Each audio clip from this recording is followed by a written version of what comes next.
The place which commemorates the greatest crime in human history is set in idyllic surroundings in the hills outside Jerusalem.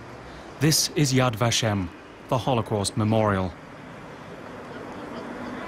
Ami Duz is a regular visitor.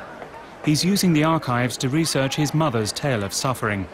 She survived the Holocaust in Poland with the help of a German woman, but spoke little of her later. That stirred the Israeli filmmaker's curiosity. It was pretty emotional for me. There was a German woman who embodied the opposite of what we think of the Germans here. She risked her life to save Jews. It's very important for me to learn more about the fate of this woman and to see what kind of person she was.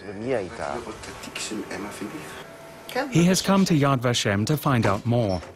His mother and the German lady secured forged papers for Jewish people during the Nazi era. Both were found out and arrested. Despite torture, they remained silent.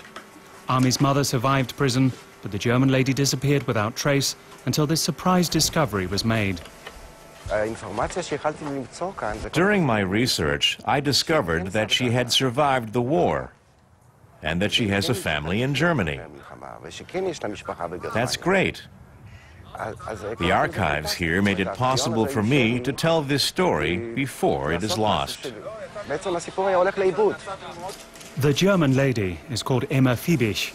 The archives don't contain any more details. Duz hopes more information will turn up in Germany.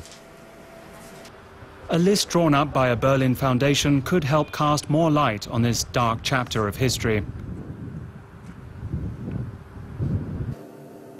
The archive includes personal details of some 600,000 Jews who lived in Nazi Germany. The list has also been made available to Yad Vashem.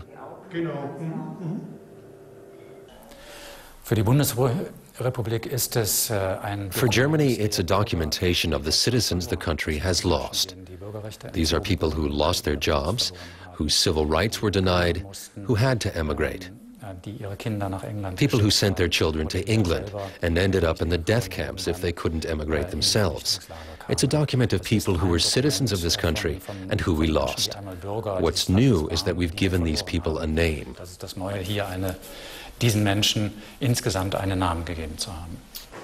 Back at Yad Vashem, Avraham Ivanier hopes the Berlin list will provide the information he's been looking for.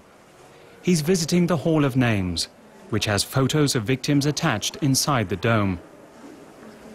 The 71-year-old survived the death marches and ghettos as a child. He kept quiet about his experiences for 60 years, until he made his first visit to Yad Vashem in 2005.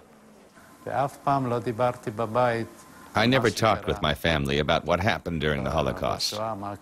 When I visited Yad Vashem for the first time, I decided to record my story. I had the sudden feeling I had to do it for my family. I think it would be a serious sin not to tell my story and that of my family. When I came here, it was as if I experienced it all again. He told his story to the curators of Yad Vashem in the form of an eyewitness report. He spoke of his home, his village, and the deportation of his relatives in 1941. He spoke of life in the ghetto, in the concentration camp where his father and his grandfather perished. Avraham Ivanier only knew fragments of his family's history, but he found more in the Yad Vashem archives.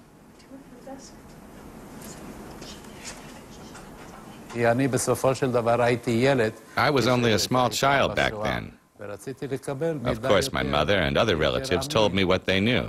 But I wanted confirmed information. The archive here is a real treasure trove. The memorial has collected some 140 million documents, as well as photographs, eyewitness reports, and personal artifacts. The curators are still working to build a complete picture of history. They're working closely with German historians. Today, after more than 60 years, we only have half of the names, and we don't have much information about them. There are many projects attempting to record what happened to the victims. One of those is the German project, which provides information about Jewish people in Germany. We were able to compare the details with ours and fill in the gaps. The aim is to create a list with the names of all the victims in one place. That will also help survivors of the Holocaust like Avraham Ivanir. He's still looking for information about relatives who disappeared.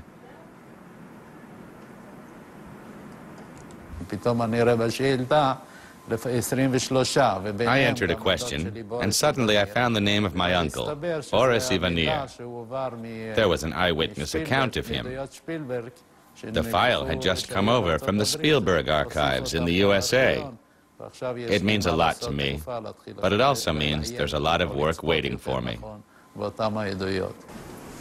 New names are discovered in the Yad Vashem archive on a daily basis, also with the help of the German files. Every individual story is an admonition not to forget.